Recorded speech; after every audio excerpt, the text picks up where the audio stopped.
আন্তর্জাতিক ভূ রাজনৈতিক যে একটা ষড়যন্ত্র বাংলাদেশকে নিয়ে হচ্ছে, এটা নিশ্চয়ই আপনারা বুঝতে পারছেন না। একটি অনির্বাচিত সরকার, তারা নিজেরা সিদ্ধান্ত নিচ্ছে, তারা কথা বলে যাচ্ছে। বাংলাদেশের কোনো রাজনীতি ব্যক্তিত্ব জানে না, সিভিল সোসাইটির কেউ জানে না। তাহলে এটা কার এজেন্ডা? এর পিছনে কি বাংলাদেশকে কি আমরা কি আবার একটা গাজায় পরিণত করতে চাই?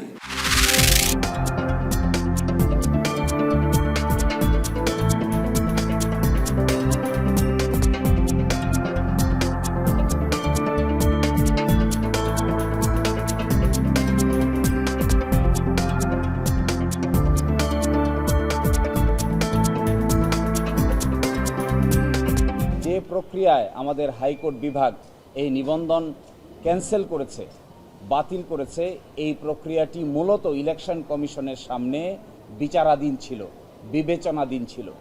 ইলেকশন কমিশনের সামনে বিবেচনাধীন কোনো বিষয় আদালত এইভাবে ক্যান্সেল করতে পারে না।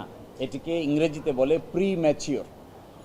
আর সেকেন্ড কথা হলো, যারাই রিট পিটিশন দায়ের করেছিলেন তাদের কোনো লোকাল স্ট্যান্ডাই নাই। তারা নিজেরাই পক্ষ দুষে দুষ্ট, তারা নিজেরাই ইল মোটিভ নিয়ে রাজনৈতিকভাবে হেয় প্রতিপন্ন করার জন্যই এই মামলা দায়ের করেছিলেন।